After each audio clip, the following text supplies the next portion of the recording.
Doctora, no se escucha. Buenos días.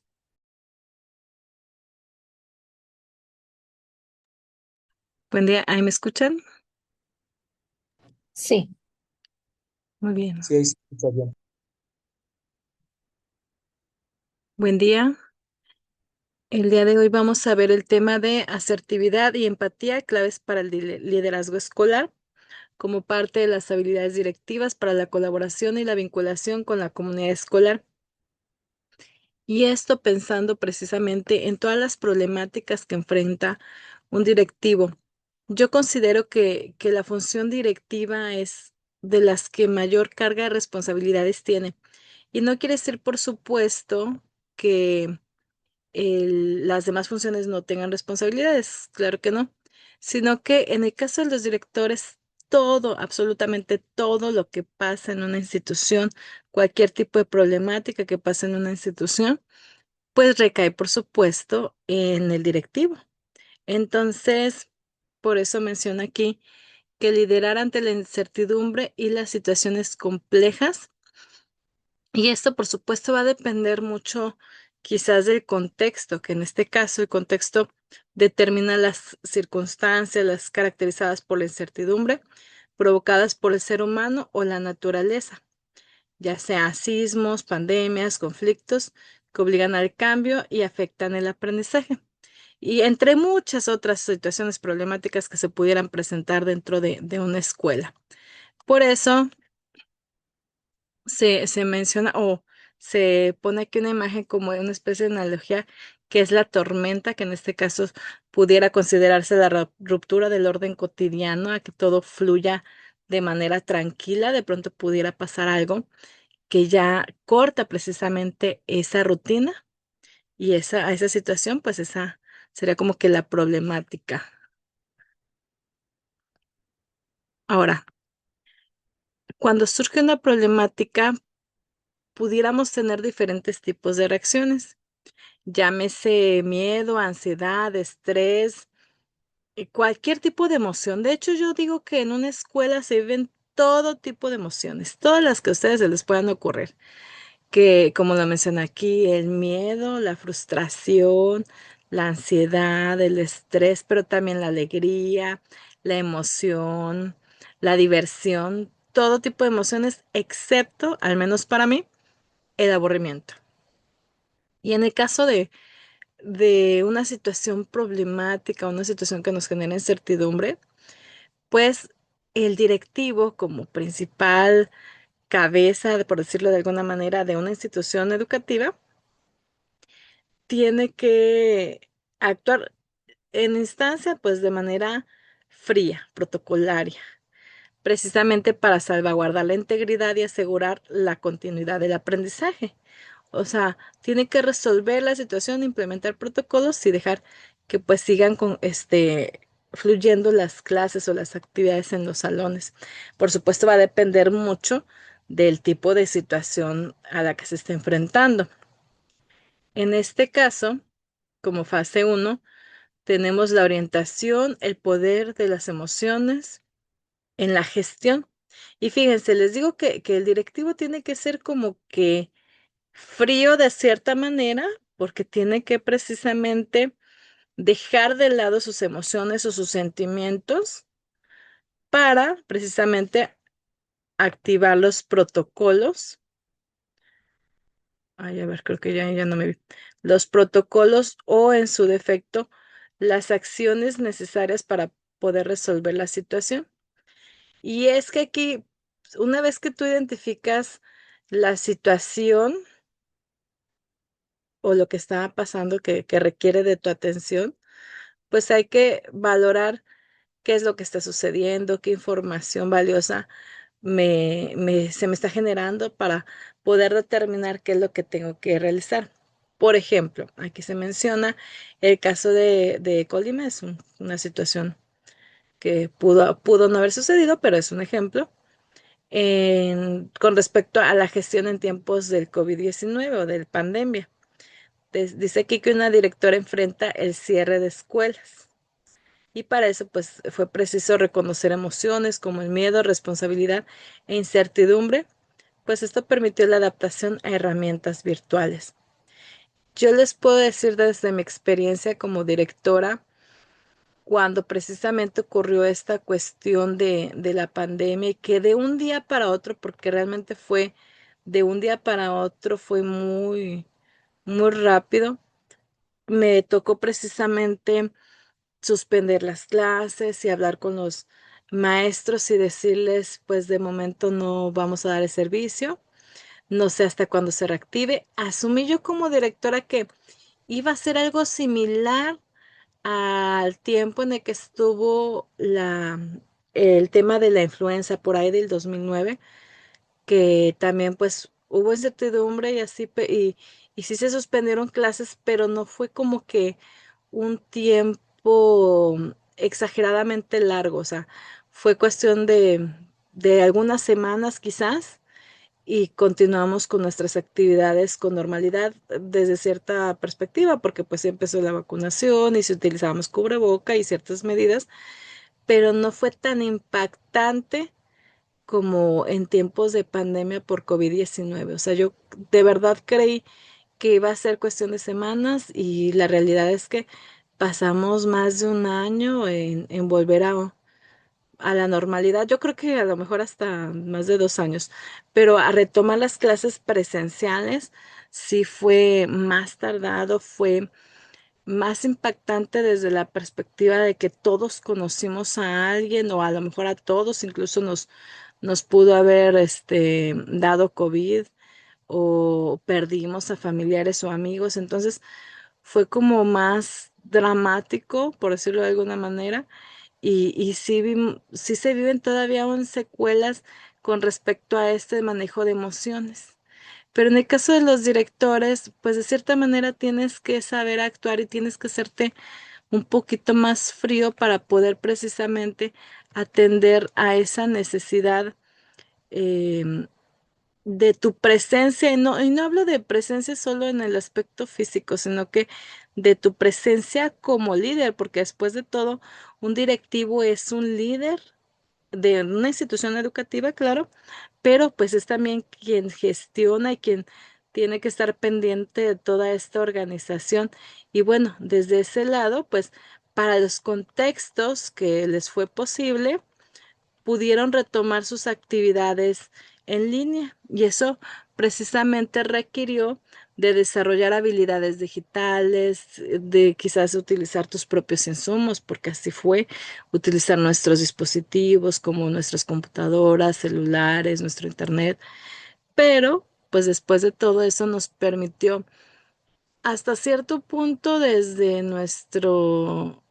lo mejor desde nuestro hogar o desde el espacio en el que nos encontrábamos, brindar el servicio. Algunos quizás nos dio la oportunidad también de pasar como más tiempo con nuestra familia y aún así seguir trabajando a distancia. Y bueno, eso tuvo mucho que ver, claro, con los contextos, porque quienes estuvieron a lo mejor en un contexto urbano en el que sí había familias con dispositivos, que sí había familias con, con internet, con acceso a internet, pues eso era como viable. En los casos que de pronto no había esos elementos, pues se tuvo que tomar decisiones respecto a ir de vez en cuando, diferente temporalidad, de acuerdo a la decisión de cada directivo, a dejar cuadernillos o cosas por el estilo. Pero en sí, pues ya variaron las decisiones precisamente por el contexto en el que se encontraban. Ahora, como herramientas, aquí vienen ciertas herramientas de liderazgo precisamente. Como herramienta número uno se muestra la narrativa reflexiva. En este caso, la narrativa reflexiva implica un proceso y este proceso tiene que ver en primera instancia con escribir. Escribir, o sea, la situación, lo que está pasando en ese momento. En este caso dice que como elementos de la narrativa hay que escribir la situación inicial. Todo comenzó cuando, la transformación de pronto y la situación final al final. Y en este escribir hay un insumo que es sumamente necesario para los directores al que se le denomina acta de hechos. Y entonces el acta de hechos, como su nombre lo dice, son todas las situaciones o toda la transición de los hechos de la situación de incertidumbre o de la problemática que se presentó en una institución. Y bueno, para eso hay que redactar paso a paso qué fue lo que ocurrió. Eso, por supuesto, va de la mano del escuchar a quizás a los involucrados, a las personas que fuesen testigos o a quienes se percataron de lo que estaba ocurriendo y para poder escribirlo dentro de esa narración. Una vez que ya se escribió, bueno, pues se vuelve a leer a ver qué es lo que pasó y ya se comparte. ¿Con quiénes se comparte? En este caso, con la autoridad inmediata, que puede ser su supervisor. Se comparte antes de que ya esté concluido, que si es todavía una especie de borrador, bueno, pues con los docentes que intervinieron o con los testigos que estuvieron involucrados. Y en su defecto, dependiendo de la gravedad de la situación, con otras instancias, digamos que fue una situación apremiante, como, no sé, que encontraron alguna especie de objeto inapropiado, como un arma blanca, cualquier tipo de situación que pudiera poner en riesgo a los alumnos y que no debería de estar en una institución, bueno, pues se hace la canalización, se le notifica si lo encontró un docente o algo así por el estilo, el docente notifica al director, el director a supervisión. En el caso de Nuevo León tenemos el Departamento de Seguridad Escolar y al 911, que ese sí es un canal que se encuentra a nivel nacional, ese elemento, ¿verdad? Para canalizar o seguridad escolar en sus estados. Y se redacta el acta de hechos. Y entonces, cuando se hace eso, pues se entrega también esa acta de hechos a las instancias correspondientes.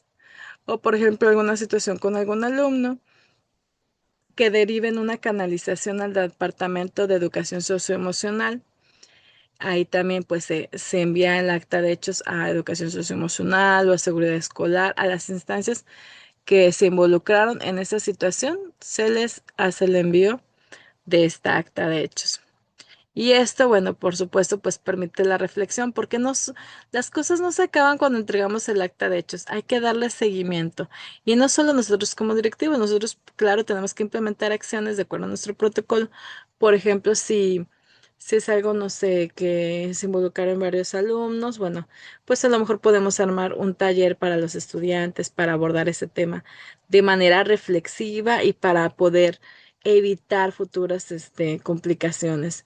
Si es algo que de pronto requiere la presencia de los padres de familia, bueno, pues también puedo armar yo un taller para padres de familia para que pues estén en el enterado, tengan información de manera asertiva y se puedan estar involucrando.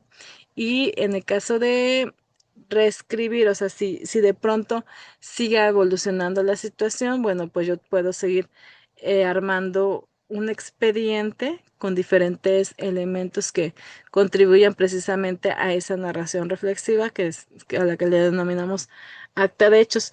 Y en ese sentido, fíjense, las actas de hechos siempre tienen que ir acompañados como de evidencias. Por ejemplo, si uno está redactando cierta situación, puedes ponerle anexo uno y ya, como anexo uno, agregas una copia de la bitácora del docente donde habla precisamente de esa situación. Que anexo 2 y ya, otra copia digamos, de otro instrumento que permita evidenciar lo que nosotros estamos mencionando en esta acta. Y así, bueno, en el caso de esta herramienta, herramienta reflexiva, para efectos de los docentes, bueno, su principal herramienta narrativa es la bitácora del docente, que ahí es donde precisamente registran todos aquellos elementos o todas aquellas situaciones que consideran como más apremiantes o que requieren de mayor atención dentro de sus aulas. Ahora, no solo se trata de contar lo que sucedió, sino de que comprenderlo para transformar la práctica o en su defecto para activar los protocolos. O sea, sí tiene que quedar como que la evidencia por escrito, pero pues esto nos tiene que llevar a la reflexión y a un cambio, ¿verdad? A que ya preveamos y es que de manera preventiva podamos tomar acciones para que ya no nos vuelva a ocurrir. Ahora, como una fase 2, en este caso es la empatía, implica comprender la perspectiva del otro. En este caso, la empatía, de acuerdo a Muller 2018, la percepción del comportamiento expresivo del otro, su situación y la capacidad de considerar su rol. Y esto precisamente expresando un problema técnico o personal para efectos de cualquier tipo de problema, pues nosotros tenemos que ser empáticos, ¿verdad? Pero sobre todo eh, asertivos, ¿verdad? Y en este caso podemos realizar comentarios como pareces preocupado y validar la emoción que está sintiendo, pues digamos, el otro docente o el personal con el que estamos platicando y qué podría hacer al respecto, empoderar, o sea, ¿qué puedo hacer al respecto desde mi función directiva? ¿En qué le puedo facilitar a lo mejor el trabajo? ¿En qué le puedo colaborar a este personal con el que yo me encuentro hablando? Ahora, la empatía desde esa perspectiva, pues no es resolver los problemas ajenos. Y es que aunque quisiéramos, yo creo que es muy difícil, o sea, no siempre podemos resolver todas las problemáticas, pero sí podemos escuchar. O sea, sí podemos implementar esa escucha activa y sí podemos validar sus emociones y escuchar desde un área de respeto y dignidad. Ya se los había dicho yo en otras sesiones. Podemos escucharlos y a veces eso es lo que necesita la persona y a veces la misma persona tiene la solución al problema que está enfrentando, pero pues eso me da la oportunidad de precisamente de conocer qué es lo que le está inquietando. Yo creo que un docente tranquilo, una madre de familia tranquila, bueno, pues te genera un ambiente adecuado para que se siga desarrollando el proceso educativo, enseñanza-aprendizaje. Ahora, con respecto a la asertividad, que en este caso es la voz clara y respetuosa del líder, en este caso, de acuerdo a Ordaz y Bennett 2019, permite expresar desacuerdos y recibir críticas de manera adecuada y oportuna. Y entonces, para ser asertivo, pues hay que tener un equilibrio emocional, o sea, pensar en que los problemas no son personales, ¿verdad? No son mis problemas, pero desde mi trinchera como directivo, pues sí puedo yo ser respetuoso y puedo generar esa comunicación, ¿verdad? Ser muy neutral y no como que inclinar mi balanza, ni ser pasivo donde no permita que expresen sus necesidades, pero tampoco agresivo donde violenten los derechos ajenos. O sea, tenemos que ser bien neutrales ante cualquier situación problemática. Y bueno, la asertividad en ese sentido, pues, permite encontrar el punto medio, asegurando que las propias necesidades se expresen sin menoscabar las de los demás. Y ya como sinergia directiva, equilibrar la conexión y la comunicación implica tener una interacción adecuada con una toma de decisiones. Y es que tiene que ser, dijimos, neutros y equilibrados. Podemos ser empáticos, reconociendo las emociones de los demás, de quienes nos rodean, y tenemos que desarrollar esa capacidad para dialogar, para tener una comunicación fluida, pero a su vez también tenemos que ser asertivos, es decir, con un equilibrio emocional y una comunicación clara. Si logramos esto, definitivamente pasa lo que se menciona aquí. O sea, quien tiene buenas relaciones consigo mismo y con los demás, se valoriza a sí mismo y valora a su prójimo. Y se ve el trabajo. Yo creo que cuando, cuando un directivo tiene estas habilidades, genera un ambiente de liderazgo, pero de un liderazgo a lo mejor democrático y no tanto autoritario, pero sobre todo donde se ve su trabajo. O sea, su trabajo es el que lo recomienda. Se nota la presencia de ese directivo, ese líder transformador. Y bueno, y por eso se lo menciona aquí, ¿verdad? La escucha activa transforma el clima escolar y para eso se plantean dos escenarios. El primero puede ser como un director reactivo, el primer escenario A, donde exista un ambiente inseguro y hostil, donde los docentes sienten que sus opiniones no son respetadas. Y es que de pronto sí podemos escuchar casos, de hecho yo he visto que se ha popularizado en algunas redes sociales que comentan ese tipo de cosas. Es que mi directivo no me escucha, mi directivo actúa de tal o cual manera y de pronto se puede juzgar de manera muy simple, muy sencilla a los directivos y pudieran parecer que todos los directivos son malvados, pero pues no es que sea así, ¿verdad? Tiene que haber un equilibrio. Y entonces, como su segundo escenario, existe esta otra cara de la moneda, que es el encuentro abierto, donde hay un reconocimiento mutuo, donde hay una conexión humana a pesar de la ansiedad, es decir, somos 6 alumnos y yo, o somos tantos maestros, o 6 alumnos, se escucha a lo mejor como muy pocos, pero si esos alumnos son los que de pronto no necesariamente son 6 alumnos en total, sino que son los 6 alumnos que requieren de mayor atención o porque tienen algún tipo de condición o qué sé yo, ¿verdad? Pues 6 alumnos y yo suena a muchos, dependiendo del contexto en que leamos esta situación. Así es que insistir en esta parte de la escucha activa, tanto como docentes, escuchar de manera activa a nuestros alumnos, como de directivos, escuchar a nuestros docentes también y al personal, a los PAES, a los administrativos, a todo el personal a nivel general, a fin de transmitir ideas claras sin interrumpir, teniendo en cuenta lo que piensan y sienten los demás. Igual como supervisores, bueno, también escuchamos al personal a nivel general, a los directivos, a los asesores técnicos pedagógicos, a los padres de familia, porque muchas veces también sienten que de pronto no son atendidos en la dirección y van hacia la supervisión y pues también tenemos que implementar esta escucha activa, porque los padres de familia a veces solamente quieren ser escuchados también y como les digo, pues se llega a una solución o llegamos a acuerdos una vez que ya los escuchamos. Y ya la herramienta número 2 es la autoentrevista, es decir, la auditoría de liderazgo. Y entonces en esta práctica yo puedo preguntarme a mí como líder educativo, como número 1, ¿qué considero importante escuchar y validar a los demás?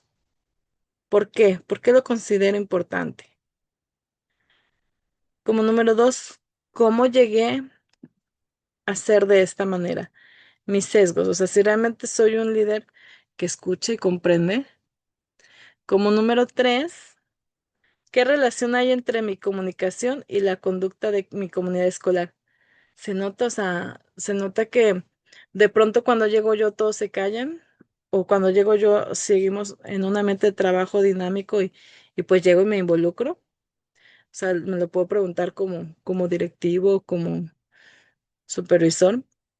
Y en este caso, en esta práctica, como esta herramienta o esta propuesta, el objetivo es desarrollar la capacidad de observarse a uno mismo y entablar un diálogo crítico con las propias acciones.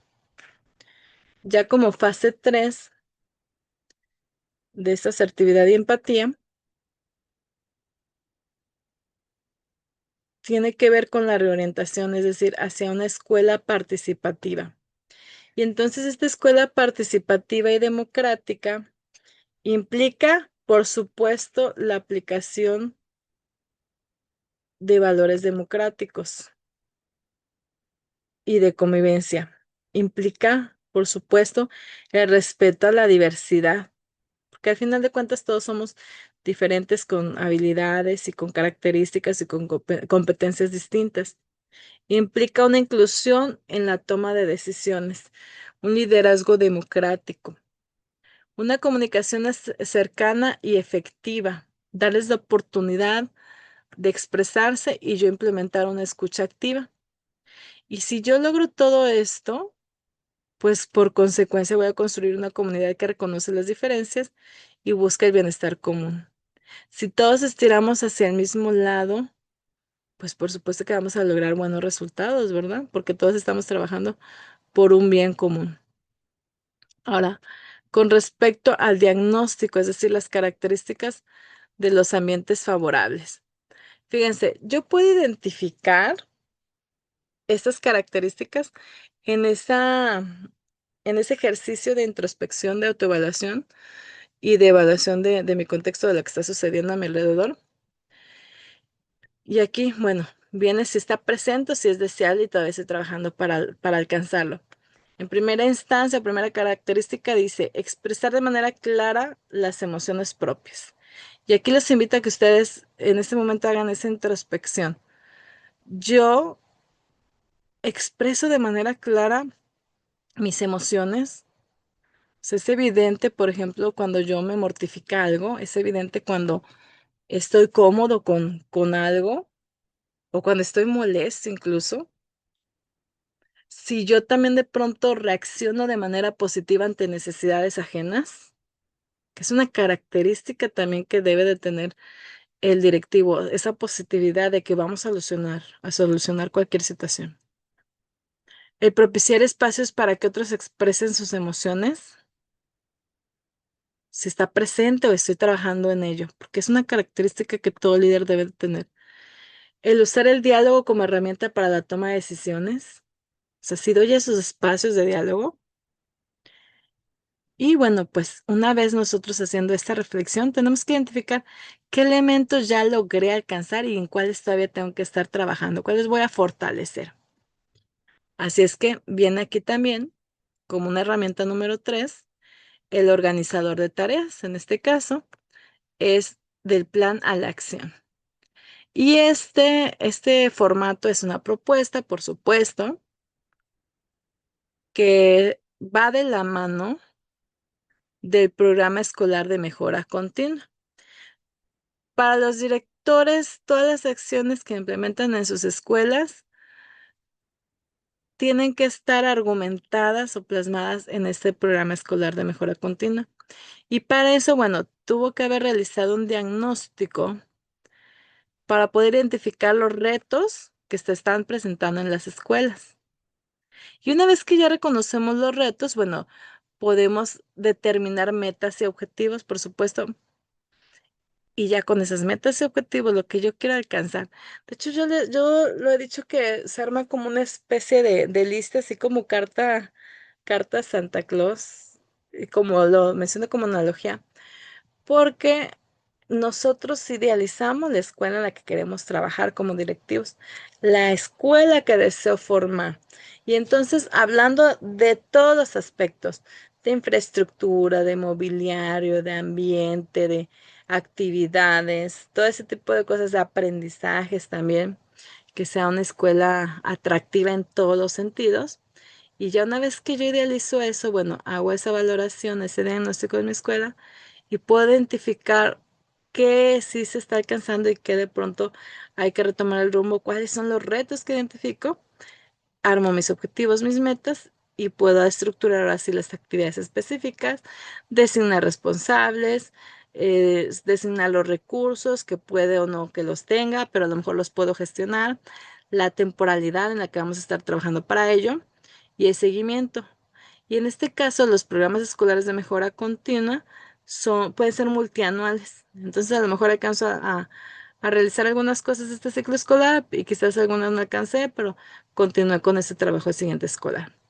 Y ya como un tip extra, dice, cuanto más sencillas y concretas sean las acciones, es más probable que se realicen. Fíjense qué interesante. Ahora, el perfil de nuevo liderazgo directivo.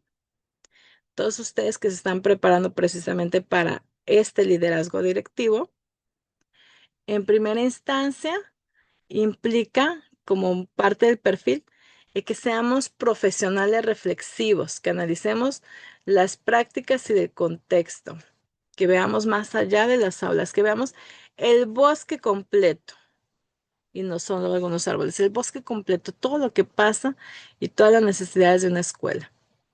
Que seamos a la vez líderes del aprendizaje, tanto con los estudiantes como con los docentes. Y entonces tenemos que ser muy congruentes. Yo, por ejemplo, ustedes saben que a mí me gusta mucho, pues invitarlos a que se inscriban a todos los procesos, que se inscriban a los cursos, todo lo que tiene que ver con formación docente. Bueno, yo lo agrego, así como los directivos en su programa escolar de mejora continua, yo lo agrego en mi plan anual de trabajo de la supervisión. Pero para poder ser foco en este caso con los docentes y con los directivos, pues yo también tengo que recorrer ese camino. Y entonces, si yo le digo a un directivo, a un docente, inscríbete a los cursos, es porque yo ya me inscribí a unos cursos. inscríbete a ese proceso es porque yo me voy a inscribir al proceso.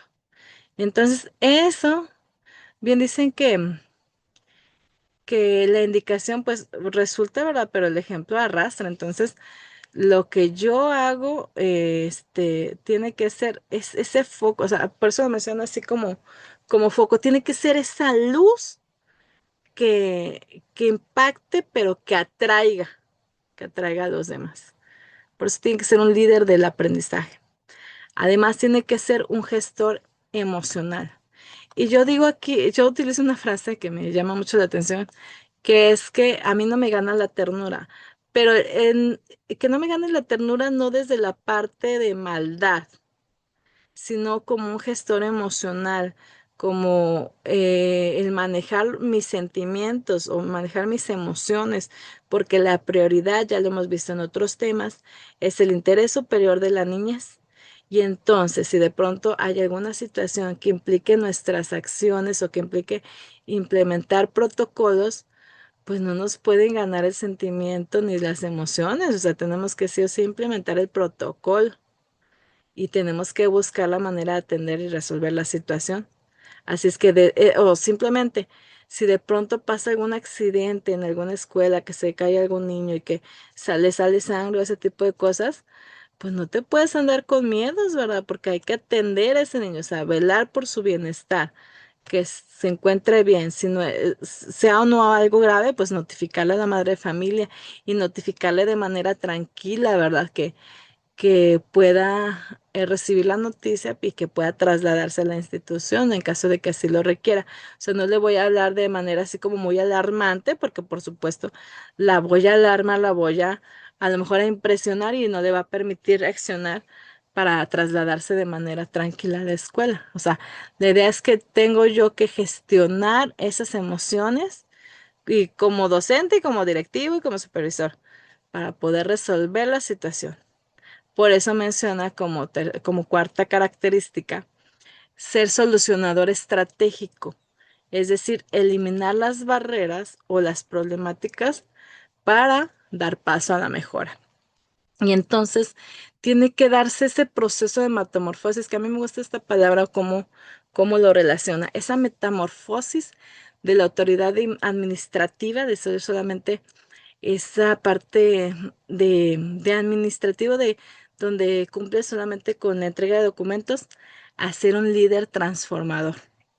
Y se logra con la experiencia, claro, con el tiempo tal vez, pero sobre todo con ese compromiso y ese deseo y esa iniciativa de aprender, porque aunque tengamos años siendo directivos, no necesariamente somos líderes transformadores. No, no quiere decir que vayan de la mano o que se dé por ósmosis, no. O sea, se da por la misma preparación, la iniciativa y sobre todo yo insisto mucho, el conocimiento es poder. Entonces, de que sigamos capacitándonos, que sigamos aprendiendo, perdón. Y fíjense, entre más aprende uno, te das cuenta que más ignoras. O sea, dices, no, siento que todavía me hace falta aprender todavía más cosas.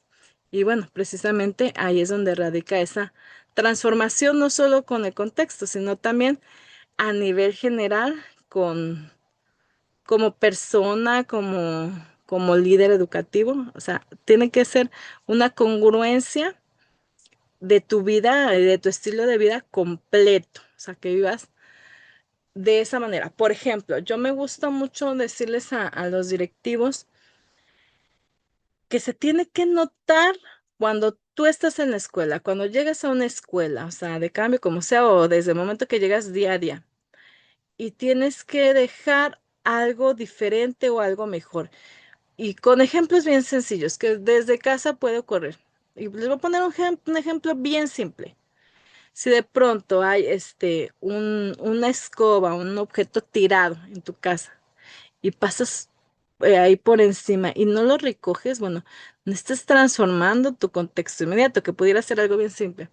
Y lo pasas una y otra vez hasta el punto en el que ya te tropezaste y te caíste y ahora sí lo levantas. Bueno, no, no tenemos que esperarnos a que escalen las cosas. Si yo a la primera paso y lo levanto, ya transformé ese contexto inmediato y ya resolví esa situación y ya prevení incluso a lo mejor alguna situación más grave. Así es que desde esa perspectiva y en todos los sentidos, tenemos que ser líderes transformadores, que donde yo pase, deje algo mejor que cuando yo pasé por esa circunstancia, o por ese espacio, por ese lugar. Ahora, dice aquí, el liderazgo es un ciclo de aprendizaje continuo. Y claro, no somos los mismos líderes. O sea, yo, por ejemplo, como persona, yo sé que no soy actualmente la misma persona que era como docente frente a grupo. No, y fíjense, ahí como docente frente a grupo, yo por supuesto respetaba mucho a mi directora, a mi primer directora, pero había cosas que a lo mejor yo ignoraba porque pues era muy cómodo estar con mi grupo, pero había cosas que a lo mejor yo sí no entendía en aquel entonces y que ya como directora lo comprendí todavía más y lo valoraba. En la primera escuela que yo trabajé era una escuela de como más de 700 alumnos, una cosa impresionante. Pero ya después, cuando fui directora, noté que las acciones que implementaba ella le funcionaban, o sea, tenía tanto respeto por los padres de familia y los padres de familia la respetaban no solo a ella, sino a todos los docentes a nivel general. Veía yo también, y se lo aprendí, y es algo que trato de imitar y, por qué no decirlo, de mejorar. Veía yo también que ella propiciaba mucho la formación docente y las promociones. Y entonces en esa escuela había muchos maestros que estaban en nivel E en carrera magisterial. Y ella, preparaba a los docentes de tal manera que antes, para efectos de carrera magisterial, te daban puntaje extra cuando realizabas un proyecto con algún niño con necesidad educativa especial, así se le llamaba en ese entonces, necesidades educativas especiales. Ya, por supuesto, ya cambió, han cambiado las terminologías, pero ella decía, a ver, este próximo año, ¿quién puede presentar? ¿Y qué grados y en qué grupos tenemos niños con alguna necesidad educativa? Digo, así se les llamaba. Y ya ubicaba los grupos y ya ubicaba quienes podían participar y era la manera en que asignaba los grados y grupos. Y entonces nos sentaba con el personal del UDEY, ahora UDEY, antes USAER, y decía, a ver, te vas a poner de acuerdo con la maestra para que empiecen a armar el proyecto. Y entonces, de la mano con el personal del ODEI, armábamos el proyecto y entonces obteníamos ese puntaje. Y luego, de que va a haber cursos en el SECAM tales días, inscríbanse. Y nos hacía que nos inscribiéramos. Y bueno, gracias a eso yo pude alcanzar a entrar, porque ya después desapareció carrera magisterial, pero sí alcancé a entrar a carrera magisterial y, y alcanzar el nivel A, fíjense. Y ya después, o sea, claro, por supuesto, toda la vida lo he valorado mucho, ¿verdad? Pero muchas acciones así que ya les digo, ya después analizándolo como directora, te das cuenta de toda esta toma de decisiones que causan impacto y siguen causando impacto. Y son cosas que uno debe de aprender y apropiarse, ¿verdad? Les digo, yo al menos yo trato de imitar esa parte y por eso también mi razón de los círculos de estudio, además de que es parte de mi plan anual de trabajo como formación docente, pero porque lo aprendí dentro de ese liderazgo transformador y a lo mejor en su momento no percibí que ella estaba transformándome a mí como docente para en algún momento llegar a ser directivo, pero pues ahí quedó ese aprendizaje. ¿Qué aprendí? Pues hay que aprender lo bueno.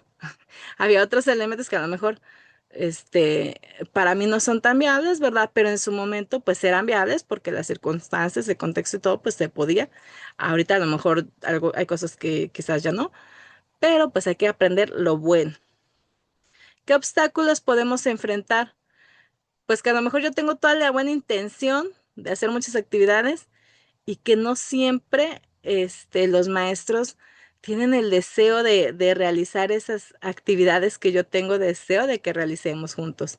Ese es un reto, el poder convencer de cierta manera de que otros hagan, fíjense qué interesante esto, de que otros hagan lo que yo quiero que hagan, pero lo que yo quiero que hagan desde aras de buscar un bien común para los estudiantes, ¿verdad? No, no de algo que yo quiero que hagan y que no sea apropiado, no, por supuesto que no.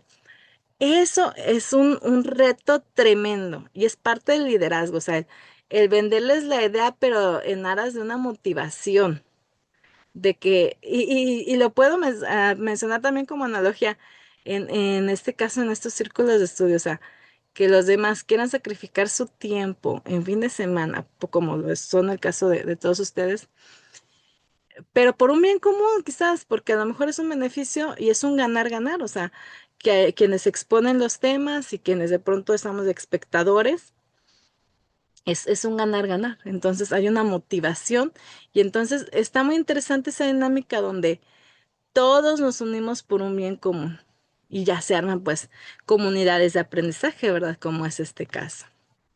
Ahora, éxitos, ¿qué logré? Bueno, también reconocer como líder educativo en una escuela, pues, ¿qué logramos o qué hemos logrado? Pues que a lo mejor, este, modificar el mobiliario e infraestructura. A mí en lo particular es una de las primeras cosas en las que me gusta trabajar, en el mobiliario e infraestructura. Como cuando llego a una nueva zona, a una nueva escuela o así, el primer año de enfocarme en eso y ya los siguientes años, o sea, eso porque yo siento que un maestro motivado, un maestro que trabaja en una mente cómodo, en una mente donde tiene los elementos necesarios, pues va a dar lo mejor de sí, ¿verdad? Eso a la par de la formación docente. Entonces yo pienso que sí, el maestro está motivado para aprender, para capacitarse, para involucrarse en los procesos y sobre todo si obtiene un incentivo a cambio, si logra una promoción horizontal, una promoción vertical o así, pues va a estar motivado y entonces va a dar lo mejor de sí. Y entonces yo pienso y creo fervientemente que va a causar impacto en su dinámica de trabajo con los estudiantes. Y por eso es que va a mejorar, ¿verdad? Y va a fortalecerse ese impacto académico. Y entonces mi otra vía sumamente importante, por supuesto, que también no lo dejo de lado, es ver esta mejora de los aprendizajes de los estudiantes, o sea, el identificar, bueno, pues de la escuela qué tantos niños saben leer, qué tantos niños no leen, qué tantos niños son personas básicas, así, todo lo que tiene que ver con los aprendizajes, ver qué procesos de desarrollo de aprendizaje logramos alrededor del ciclo, qué contenidos me hizo falta afianzar, bueno, todo ese tipo de cosas es en lo que de pronto aunque no somos quienes impartimos las clases directamente con los alumnos, sí o sí con nuestras acciones, con todas las demás acciones de gestión, de organización, de administración, sí impactamos de cierta manera. Entonces, esos son los elementos que debemos dijimos, de percibir y de cuidar dentro de este ciclo de aprendizaje continuo como líder o como directivo en este caso. Y bueno, vamos ahora déjenme les comparto el video explicativo del tema. Ahí va. Mm, Estos todavía no los termino de subir, pero ya se estarán subiendo en un ratito más. En cualquier puesto de liderazgo. Ahí va, déjenme comparto.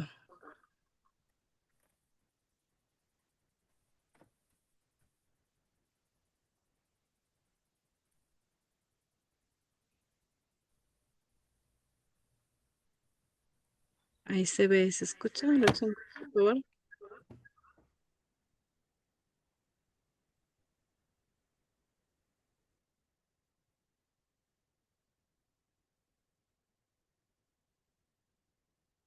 Es así.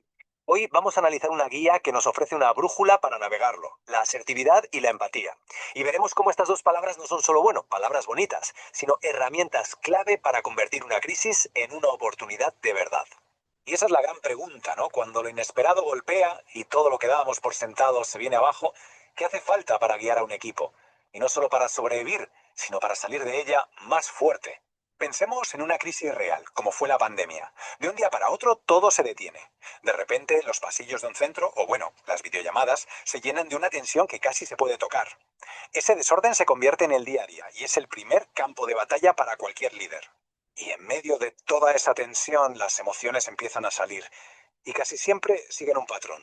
Lo primero que aparece es esto, el miedo. Miedo a lo desconocido, a lo que va a pasar, al futuro. A ese miedo, enseguida se le suma la ansiedad, esa sensación constante de no saber qué va a pasar, de si las decisiones que se están tomando son las correctas, agota. Después, inevitablemente, llega la frustración, porque nada funciona como antes, porque la comunicación se rompe, porque los planes que tenías ya no sirven para nada. Y al final todo esto puede estallar en enfado, una emoción que lo contamina todo. Y este es el cóctel de emociones con el que un líder tiene que lidiar cada día. Y es justo aquí donde el liderazgo se pone a prueba de verdad. Cada palabra, cada gesto, cada decisión del líder tiene un efecto dominó. Para entenderlo bien, vamos a ver dos testimonios reales, dos perspectivas que chocan en medio de la tormenta. Por un lado, la perspectiva del equipo. Sienten que la líder no les entiende, que reacciona sin más, y esto crea un clima de inseguridad, de hostilidad. Sienten que nadie les escucha. Vamos, una desconexión total. Pero ahora vamos a ponernos en el otro lado. La líder se siente atacada a la defensiva. Percibe las preocupaciones de su equipo como si fueran ataques personales. Y aquí lo vemos clarísimo. Es un círculo vicioso, una espiral de incomprensión. Y este es el punto clave.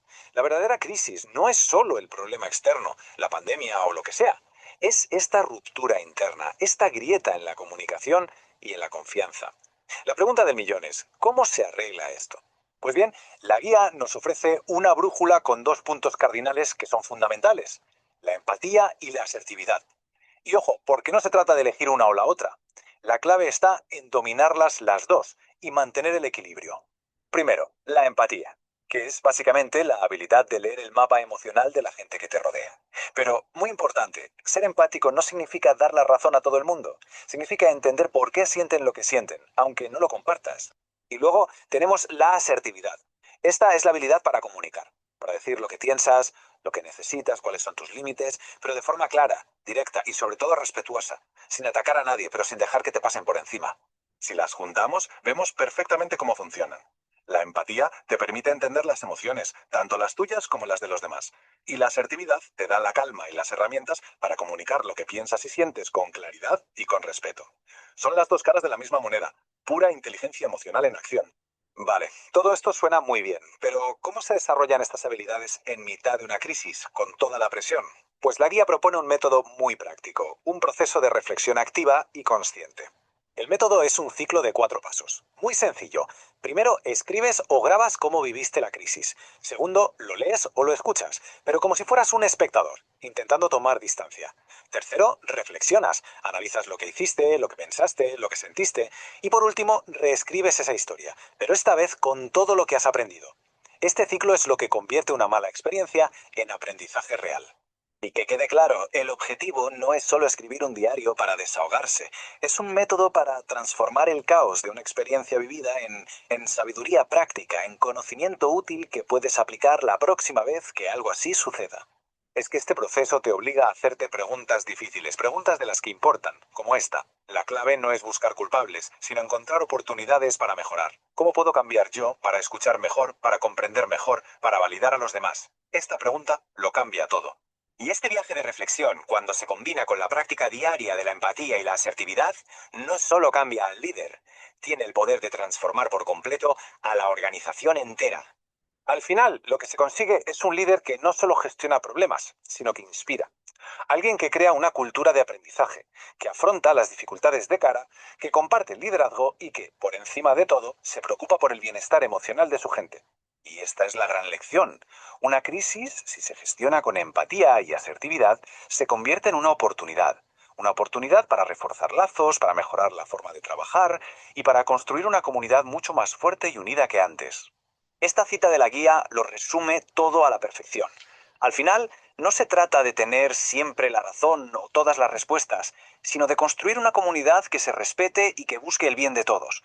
Y esa quizá sea la lección más importante que cualquier crisis nos puede enseñar. Listo. Vamos ahora con el segundo tema, que es el director como promotor de trabajo colaborativo.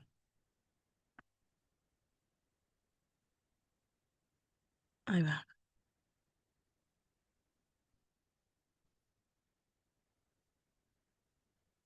Y me descomparto este otro tema.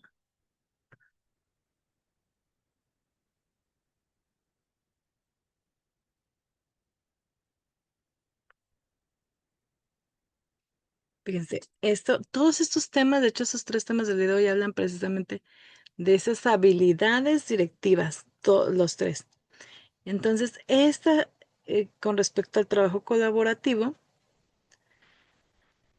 dice lo siguiente. Todos estos documentos son de Mejor Edu, por cierto.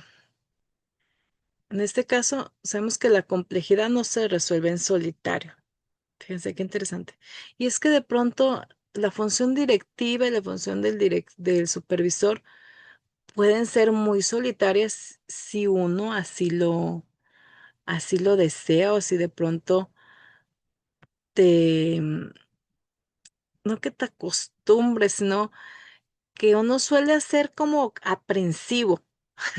Y entonces uno puede creer que las cosas funcionan de tal manera solo si yo la realizo, solo si yo estoy presente, solo si yo me involucro y el delegar o el formar equipo, el trabajar de manera colaborativa puede sonar fácil, pero la realidad de las cosas es que no necesariamente lo es. Y entonces, desde esa perspectiva, pues sabemos que las escuelas se enfrentan miles de situaciones complejas. O sea, ya vimos algo similar, o sea, desde miles de actividades. Y entonces existe ese mito de héroe solitario, de que el director puede con todo y no necesariamente. Entonces, debemos de trabajar más como una especie de orquestador, o sea, el director como un líder. Y para eso, pues hay que reconocer que las circunstancias no son obstáculos, son oportunidades. La complejidad requiere pasar del control individual a la construcción social. Así es que es importante colaborar y comprender que que el trabajo en equipo es más que trabajar en grupo, es un proceso de construcción. Por eso aquí viene esta imagen simbólica donde cada quien tiene diferentes características, cada quien tiene diferentes habilidades. Cada docente es bueno en algo o en mucho, ¿verdad? No solamente en algo.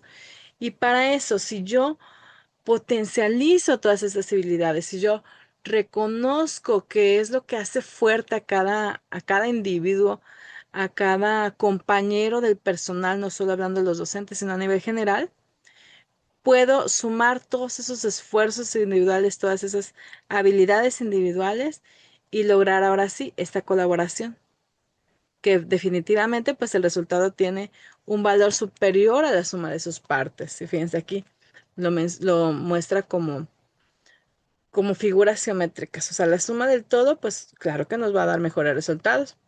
Por eso se menciona aquí que cada individuo aprende más de lo que aprendería por sí mismo debido a la interactividad, al estar socializando, al estar compartiendo con los demás. Así es que hay 6 pilares de la arquitectura colaborativa. La primera es identificar el objetivo común, que es responder a necesidades y desafíos. Y entonces cuando yo reconozco cuáles son mis problemáticas, cuando reconozco cuáles son mis retos dentro de esta institución educativa, puedo yo designar ahora sí cómo es que lo vamos a resolver ese reto, esa problemática. Y puedo designar responsabilidades en conjunto, responsabilidades individuales, donde todos, por supuesto, participen de manera activa y comprometida, donde a su vez propiciemos que existan ciertos encuentros continuos para platicar cómo hemos avanzado y algunos de ellos pudieran darse dentro de reuniones de consejo técnico escolar. Porque precisamente de eso se trata el Consejo Técnico, como un organismo fundamental donde se toman decisiones y donde se programan las acciones, pues ahí podemos realizar un balance sobre cómo nos están funcionando las cosas. Es además un espacio de diálogo y reflexión donde todos podemos interactuar y donde por supuesto lleguemos a esa idea de que realmente estamos avanzando y que a lo mejor nos pudieran faltar algunos elementos para llegar a nuestro objetivo en común, pero que a su vez también podemos ir trabajando o que nos podemos ir encontrando cada vez más ratos que podamos ir resolviendo todos con una reciprocidad y un trabajo colaborativo. Fíjense, viene también, esta analogía, ya la habíamos visto en otros temas. De hecho, algunos temas pudieran sonar como repetitivos, pero la realidad de las cosas es que toda la bibliografía está enlazada de una u otra manera. Y entonces, cuando un docente o un directivo, más bien dicho, reconoce el problema o la situación alarmante que requiere de tu presencia, que es el suceso inesperado que genera el conflicto y que rompe la dinámica habitual, es decir, como una especie de iceberg, vemos la parte cúspide, bueno, pero tenemos que identificar la parte oculta, las emociones, las concepciones, las estrategias, las creencias, investigar todo lo que hay en relación a esa problemática, ¿verdad? A fin de poder generar una respuesta favorable que nos permita tomar decisiones y no una respuesta estresante. O sea, no entrar como que en pánico, porque puede pasar que de pronto hay alguna situación y en lugar de accionar, como que entramos en pánico y entonces de pronto no, en lugar de reaccionar de manera adecuada, puede darse la tendencia a querer ocultar ese problema y no atendemos el problema de raíz, ¿verdad? No lo resolvemos de raíz. Así es que pues la idea es precisamente de acuerdo a lo que dice Monereo en 2010, que la herramienta principal para el análisis y la mejora es precisamente esto, investigar, o sea, valorar qué es lo que está pasando. Ya como anatomía del incidente, en este caso, la observación en primera instancia, ya dijimos, la descripción de los hechos, el contexto donde ocurrió, la secuencia, qué pasó exactamente, la descripción de las emociones, las sensaciones que sintieron los implicados, la validación, reconocer el estrés o la incertidumbre sin interpretarlos todavía, dar un espacio de reflexión, de introspección para identificar el suceso reciente y separar lo que pasó de lo que se sintió. Además, pues actuar para obtener los resultados favorables. En este caso, como primer paso sería las actuaciones que hicimos, que es una redacción inmediata. De manera muy similar al otro tema, podemos utilizar las actas de hechos, identificar los resultados de esas acciones, qué consecuencias tuvo para la comunidad, reconocer los dilemas, qué tensiones e inquietudes persisten y si se pudo o no resolver de otra manera, porque todo este análisis de estas acciones nos permite transformar la identidad profesional. En este caso, el motor de cambio, el diálogo reflexivo, pues implica desde una apertura, es decir, que se brinde un ambiente libre de distracciones, rescatar las emociones y establecer el proceso. Como parte del proceso, que exista una comunicación asertiva, una escucha activa, un diálogo, preguntas para propiciar la reflexión respecto a puntos de vista divergentes y un cierre, es decir, una recapitulación de acuerdos y compromisos. Y las voces de la complejidad, aquí respecto a la innovación, pues identificar que gracias al trabajo colaborativo las buenas ideas se potencian y los frutos son resultado de la suma de los esfuerzos de todo mi personal. Además, se da en algunos casos, no puede ser que en todos, pero se da en algunos casos este vínculo familiar, que no es otra cosa que los puentes con las familias nos permite sostener el vínculo afectivo. Más que nunca el trabajo colaborativo entre escuela y familia favorece el aprendizaje. viéndolo desde una perspectiva de comunidad, de un trabajo en comunidad por un bien común. Además, también se puede dar un soporte emocional. En este caso, un equipo que se sostiene desde lo emocional es capaz de vencer miles de desafíos. Y ahorita, para efectos de Nuevo León, les decía que existe el Instituto de Atención Socioemocional, donde se puede canalizar a los alumnos para que puedan tener la atención adecuada desde esta parte emocional. Y bueno, ahí les dan atención psicólogos, terapistas y así. Ahora, construyendo una visión compartida. En este caso,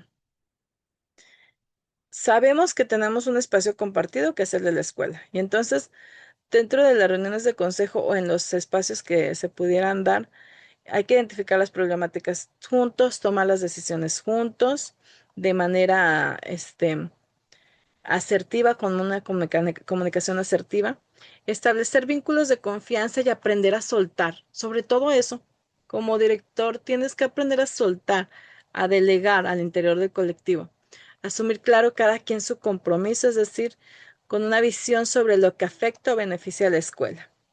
Y en este caso, la participación requiere altas expectativas y un sentido de pertenencia. Y ya de la crisis al conocimiento, las lecciones aprendidas. Aquí, con las lecciones aprendidas, pues vamos a ver la experiencia como incidente crítico, el proceso de reflexión como una analogía, comparación y validación. Y esto pues nos genera, por supuesto, un nuevo conocimiento. Dice Navarro 2012 que una lección aprendida es el conocimiento adquirido por la experiencia, validando y proyectando hacia el futuro. Transformar entonces el error en una solución aplicable. Ahora, ¿cómo colaboramos hoy? Hay que hacer un diagnóstico en este caso. Cada quien pensando en una visión desde el directivo. Si de pronto, o ustedes dentro de sus centros de trabajo, valorar si dentro de los consejos técnicos o dentro de su escuela a nivel general se destinan bloques exclusivos para trabajar entre los docentes, o sea, si se les da la oportunidad de ese trabajo entre docentes. Sí existen estrategias, es decir, que permiten compartir ideas y valorar diversos puntos de vista.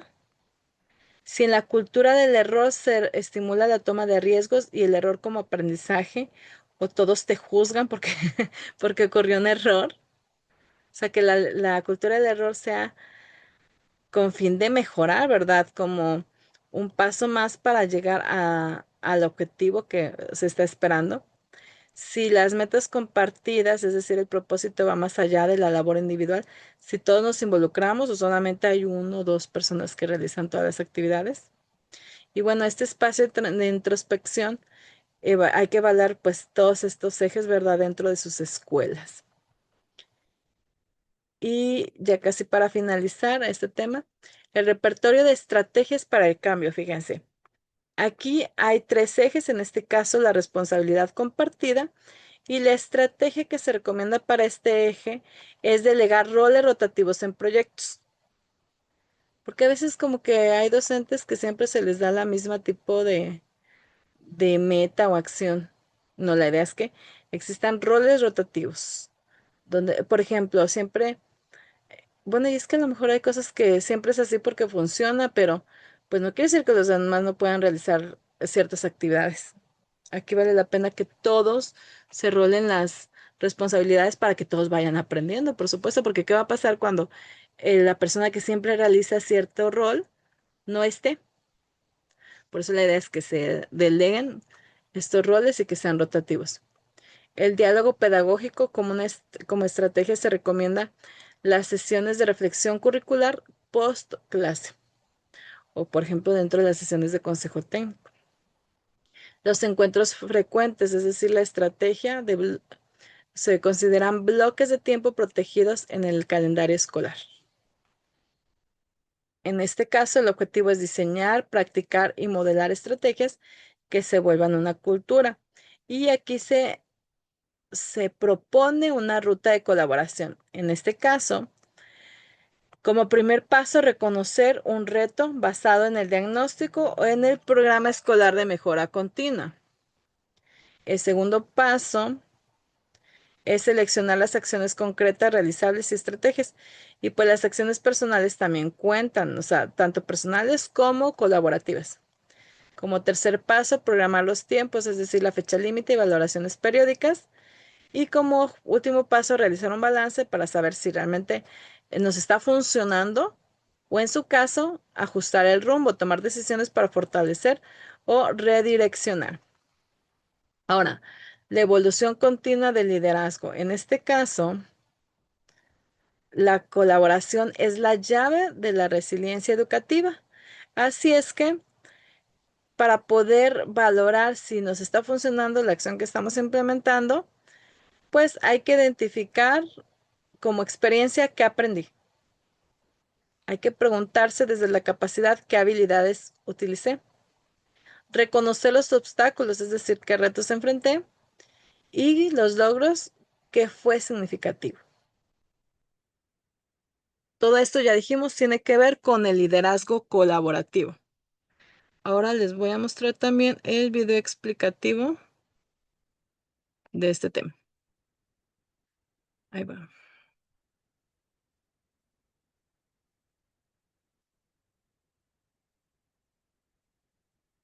A ver, Y si la se está empezando a compartir.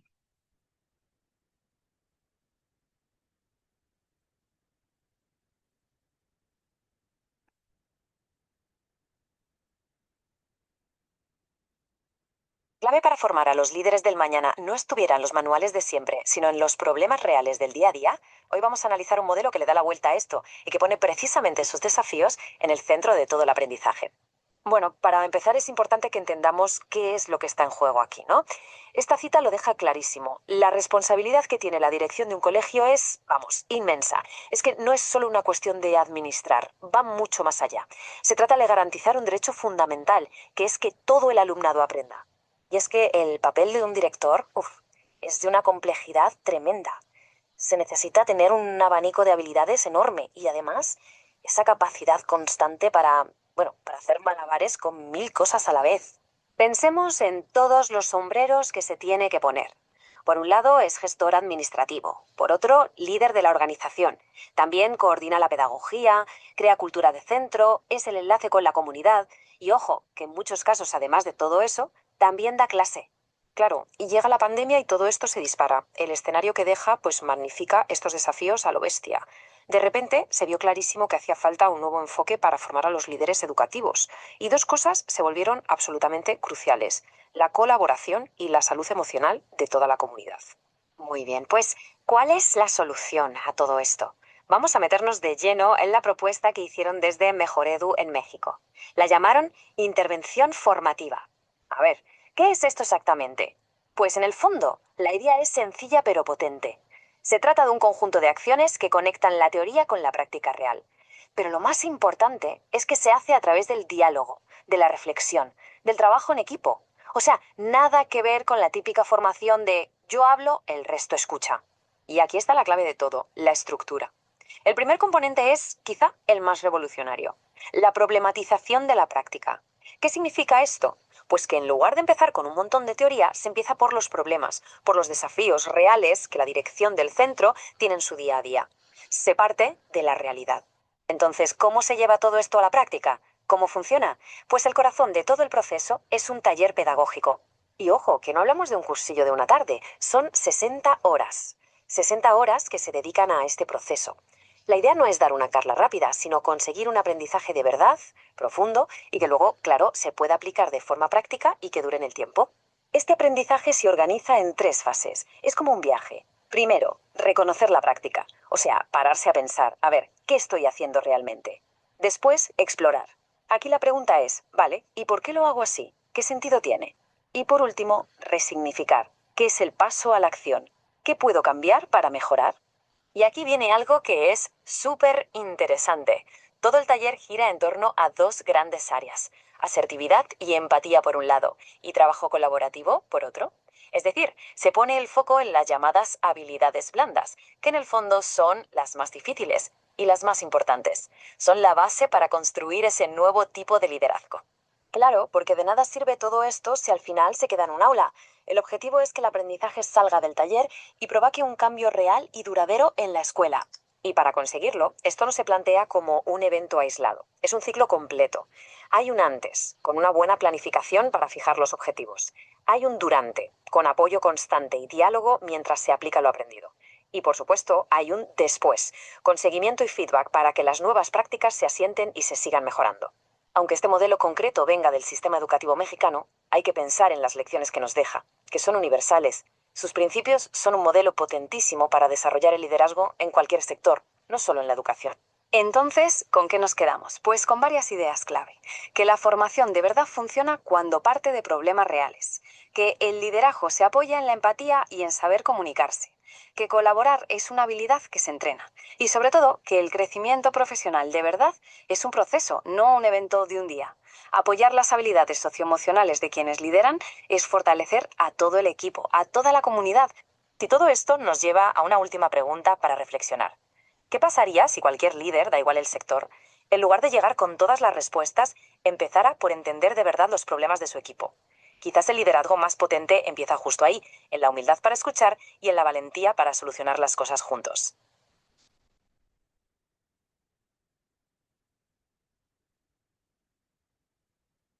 Listo, vamos ahora al último tema. Fíjense, de hecho, todos estos documentos de los que hemos estado hablando, en este caso llevamos dos, son de Mejor Edu. Entonces, por eso, si se fijan, como que establecen un andamiaje entre un documento y otro. Así es que vamos con el último. El último, que es el de pedagogía, prácticas directivas con sentido pedagógico. Ahí va.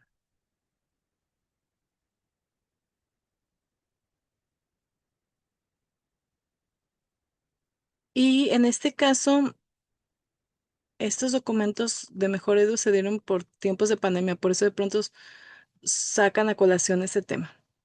Fíjense, ya para avanzar, aquí hay una manera de ver a los directivos como un todo y muchos lo asociamos con quien administra esta carga administrativa, pero a su vez tiene que haber un equilibrio porque el directivo puede enfocarse en todo lo administrativo con toda la documentación, que aunque quisiéramos disminuirla, la realidad es que como quiera hay muchas cosas que se tienen que hacer. Entonces, no alejarnos de las aulas, es decir, no alejarnos del trabajo que se realiza con los estudiantes. De hecho, una de las funciones del directivo es que precisamente esté al pendiente y realice las visitas áulicas. O sea, tiene que sí o sí entrar a los salones de clase.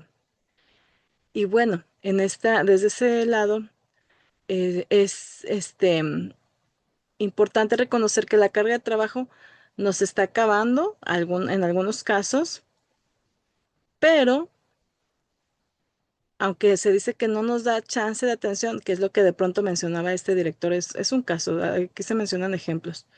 Dice, no nos da chance de atención, menos dedicarles un tiempo para enterarnos de las problemáticas que están atravesando los docentes. ¿Ustedes creen que esto sea como un pretexto? O sea, yo creo que es importante saber que tenemos que estar como que pendientes de todo, ¿verdad? Por más que quisiéramos decir, nada más me voy a encargar de lo administrativo, la realidad es que no, o sea, todo es nuestra responsabilidad. Y tampoco podemos hacernos como que de la vista gorda de que yo no me entero de los problemas de los salones de clase o que tienen los docentes, porque resulta que no me doy el tiempo, no me doy la oportunidad. Si bien es cierto que tenemos muchas actividades como directivos, también es cierto que todo lo que pasa en nuestra escuela es nuestra responsabilidad. Así es que sí o sí, pues tengo yo que involucrarme de cierta manera, ¿verdad? Tengo que yo que estar como que pendiente de todo lo que pasa. Por eso dice aquí que hace falta, bueno, dice otro director, en este caso secundaria, hace falta más espacios para el análisis del aprendizaje de los estudiantes con el profesorado. Y bueno, ¿cuál espacio pudiera considerarse que precisamente se destina para ello? Pues las reuniones de consejo técnico. Es el espacio precisamente adecuado para platicar, es establecer ese vínculo pedagógico con los docentes y con el personal en general. Entonces, por eso menciona que pues la problematización nacional revela que prevalecen acciones que subordinan lo pedagógico a la organización escolar, generando barreras para la mejora de la enseñanza. Hacia una dirección con sentido pedagógico. D. En este caso, un director centrado en la visión administrativa actuando sin cuestionar rutinariamente su propia práctica. A. En este caso, ¿qué es lo que queremos lograr? Un líder pedagógico que se vincula estrechamente con su personal. No solo, yo pienso que no solo el docente, ¿verdad? Pero como es pedagógico, pues por aquí se menciona con su personal docente, dando nuevos significados en la enseñanza a través de la reflexión continua y el trabajo colaborativo. El propósito central, entonces, implica movilizar saberes y conocimientos para poner al centro las relaciones pedagógicas con los docentes, transformando el contexto escolar. Y desde esa perspectiva, los componentes estructurales de la intervención formativa son, en primera instancia, de la problematización de la problematización de la práctica, es decir, identificar el aislamiento pedagógico. En segunda instancia, los aspectos de mejora y propósitos, definir el cambio hacia el liderazgo pedagógico. En tercero, es la definición de contenidos, saber qué, saber hacer y saber ser. Como cuarto, es el dispositivo formativo, en este caso el taller y el cuaderno de trabajo. Les digo, estos documentos están diseñados como un taller de liderazgo. Como punto 5, el acompañamiento pedagógico, es decir, el apoyo continuo de autoridades. Y el acompañamiento pues lo ejerce el supervisor o el personal del SAE, el asesor técnico, que es un director que asesora a otro director, o el asesor técnico pedagógico que asesora también tanto a directivos como a docentes. Y el monitoreo, en este caso, la evaluación del impacto por mejor edu, porque dijimos que estos documentos forman parte de un taller de liderazgo. Ahora, el motor de cambio, es decir, la espiral reflexiva. En este caso, como fase 1, hay que identificar qué es lo que hago. Es decir, hacer explícita la práctica a partir de una situación significativa. Como fase 2, entender qué teorías expresan mis prácticas, descubrir los principios que fundamentan el actuar directivo. Como fase 3, enfrentar cuáles son mis supuestas causas y creencias, cuestionar y contrastar ideas con las estructuras socioculturales. Y como fase 4, mejorar. ¿Cómo podría cambiar? Reestructurar en este caso la visión para generar nuevos significados y acciones adaptativas. Y ahora el vehículo de transformación, el taller, que les digo que es son documentos de un taller. En este caso, este taller estaba diseñado para 20 horas totales, 16 horas de trabajo entre pares y 4 horas de aplicación práctica en el contexto escolar. En grupos de trabajo, máximo de 20 directores participaban para asegurar el diálogo. Y pues la herramienta de trabajo principal era un cuadernillo que de pronto nos proporcionaban. A mí al menos sí me tocó trabajar con ese cuadernillo. Cuando uno ascendía sí, como directivo, estabas obligado a tomar este curso de Mejor Edu, que era como parte de la inducción. Y pues la estructura del cuaderno en este caso era de experiencias de aprendizaje en el taller, de registro de mi experiencia, para evaluar, para observar en la escuela. Y bueno, ya venían ahí como que las sesiones, sesión 1, que en este caso era de reconocernos, de identificar la importancia vital del acercamiento directivo para a la práctica docente, y venían ciertos casos. En el caso de la sesión 2 era el trasfondo de mis acciones, que el enfoque era comprender las concepciones profundas y los supuestos que justifican nuestras acciones directivas. En la sesión 3 era generando alternativas ante la complejidad, que era cuestionar el modo tradicional de operar y generar nuevas vías de vinculación.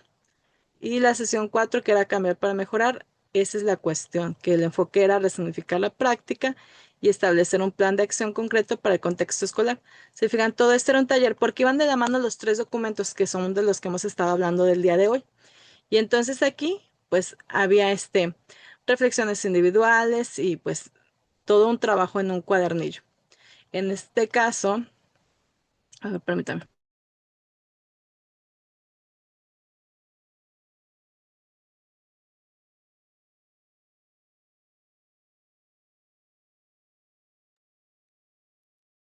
Y en este caso, pues el acompañamiento pedagógico no terminaba con el taller.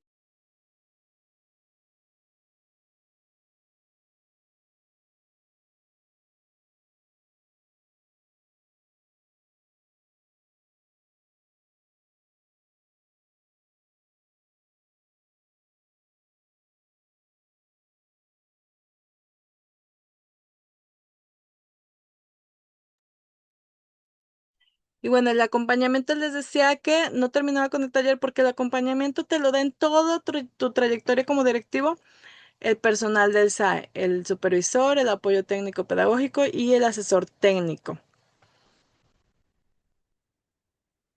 Y ya pues en este caso,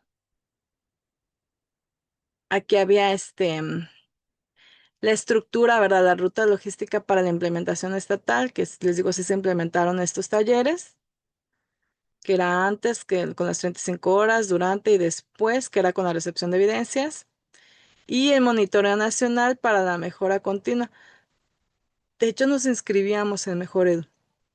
Y aquí, bueno, pues se determinaba, pues en este caso, que los niveles de participación, quién en Mejor Edu, en coordinación con las autoridades estatales, cuándo, que en este caso era, pues, toda la parte logística, cómo pues a través de entrevistas que realizamos y para qué, que en este caso era valorar el logro del propósito y retroalimentar el diseño de futuras intervenciones.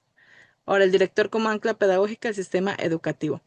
La transformación, para concluir, la transformación educativa requiere que los directivos dejen de ser administradores solitarios para convertirse en líderes reflexivos que caminan junto a sus docentes.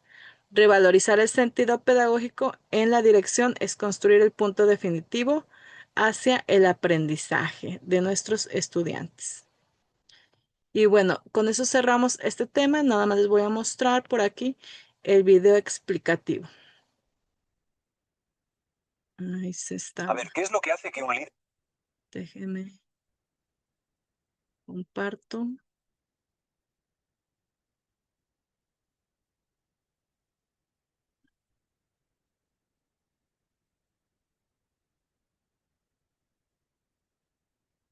Aquí va.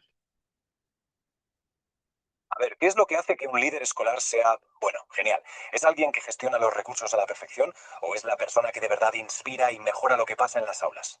La realidad es que hoy por hoy la balanza se inclina casi siempre a lo primero, y esto deja a muchísimos directores, pues, ahogados en un mar de papeleo.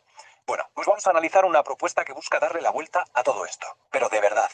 Vale, para ver cómo se puede dar ese salto de la gestión pura y dura a la pedagogía, vamos a seguir una ruta muy clara. Primero, vamos a meternos de lleno en el dilema al que se enfrentan los directores cada día. Después veremos una posible solución, que se llama intervención formativa, y su herramienta estrella, el taller reflexivo. Y con esto veremos cómo se puede pasar de ser un simple gestor a un mentor de verdad.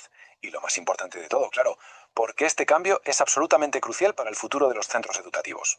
Pero bueno, antes de saltar a las soluciones, hay que entender bien el problema, mirarlo de frente. ¿Cuál es ese desafío de fondo que un programa como el de Mejor Edu en México intenta solucionar en sus escuelas? Mirad, yo creo que nada lo resume mejor que este testimonio real de un director. Dice así: la carga de trabajo nos está acabando, no nos da chance de atención, menos de estimular a los compañeros. Ojo, que esto no es una queja sin más, ¿eh? Es un verdadero grito de auxilio, que viene pues de la primera línea de la gestión escolar. Y aquí está el meollo de la cuestión. Todo ese papeleo, toda esa burocracia, es que pesa tantísimo que acaba aplastando lo que de verdad importa, la pedagogía. Al final se crea una desconexión brutal. Y hablar de cómo mejorar la enseñanza, sentarse con los profes, se convierte en un lujo que muy pocos directores se pueden permitir. Vale, y ante este panorama, ¿qué se puede hacer? Pues bien, la Comisión Nacional para la Mejora Continua de la Educación de México, que se conoce como Mejoredu, ha puesto una propuesta muy interesante sobre la mesa. Se llama intervención formativa. Y ojo, que no es el típico curso de formación al que uno va, toma apuntes y se olvida. No, no. La clave está en su definición. Es un conjunto de acciones, pero acciones intencionadas, sistemáticas y que van poco a poco, conectando la práctica real con la teoría. El objetivo es muy claro: fortalecer de verdad las herramientas que tienen los educadores en su día a día. Y claro, esto no es algo que se improvise. La intervención tiene una hoja de ruta muy clara. Se empieza por algo fundamental: analizar la práctica diaria y ver dónde está el problema real. A partir de ahí, pues ya se definen los objetivos, los contenidos, se elige la mejor herramienta y, lo que es crucial, se ofrece acompañamiento y seguimiento constante. No es una cosa de un día, vamos, es un proceso completo. Pero, a ver, ¿cuál es el motor que de verdad arranca todo este cambio? Porque no es un manual de 500 páginas, no. Es una herramienta súper práctica: el taller reflexivo. El corazón de todo esto es un taller de unas 20 horas. Y su base es una idea que, aunque suena sencilla, es potentísima: la espiral reflexiva. La cosa es ir mucho más allá de la teoría y darles a los directores una herramienta real, práctica, para que puedan autoevaluarse y crecer. A ver, ¿cómo funciona esta espiral reflexiva? Pues tiene 4 pasos. El primero es identificar. Es decir, pararse a pensar: vale, ¿qué hago yo en mi día a día? Sencillo. Luego viene entender: ¿por qué hago esto? ¿Qué ideas o teorías hay detrás de mis acciones? El tercer paso, que para mí es el más valiente, es confrontar. ¿Cuáles son mis creencias de fondo, mis prejuicios? Y finalmente todo esto desemboca en mejorar. Vale, con todo esto sobre la mesa, ¿cómo puedo cambiar? ¿Cómo puedo hacerlo mejor? Es que es un viaje interior en toda regla que lleva a un cambio real. Y entonces, ¿a dónde nos lleva todo esto? Pues el objetivo final es nada menos que una transformación completa del rol del director. El cambio es que radical. Se trata de dejar atrás esa figura del director que está siempre hasta arriba de papeles, que casi actúa en piloto automático, y dar paso a un líder que se sienta con su equipo, que inspira, que tiene un propósito pedagógico clarísimo y que no para de reflexionar para mejorar. Es, ni más ni menos, el salto de ser un gestor a ser un auténtico líder pedagógico. Muy bien, y con esto llegamos al punto clave, a la pregunta del millón. ¿Por qué importa tanto todo esto? ¿Por qué es tan crucial esta transformación de gestor a mentor para todo el centro? Pues porque cuando un director da ese paso y se convierte en un mentor, el efecto es como tirar una piedra en un estanque. Las ondas se expanden a todas partes. Se crean oportunidades para que los profes mejoren, se construyen relaciones de confianza, de colaboración, y al final todo el centro educativo responde mucho mejor a lo que necesita. Y claro, el resultado de todo esto, lo que realmente importa, es que los alumnos y alumnas aprendan más y mejor. Y todo esto nos deja con una reflexión final, ¿no? A lo mejor el verdadero liderazgo no va de gestionar un edificio, de cuadrar presupuestos y rellenar papeles. A lo mejor va de algo más, como de cultivar el talento y la pasión de las personas que están dentro. Esto nos obliga a plantearnos: ¿cuál es entonces el verdadero papel del liderazgo en un centro educativo? Es una buena pregunta, una que quizás cada comunidad educativa debería responder por sí misma. Listo. Bueno, pues con eso cerramos nuestra sesión de día de hoy. No me queda más que desearles que pasen un excelente día y nos vemos en nuestra próxima sesión. Bonito día, que descansen. Igualmente, muchas gracias.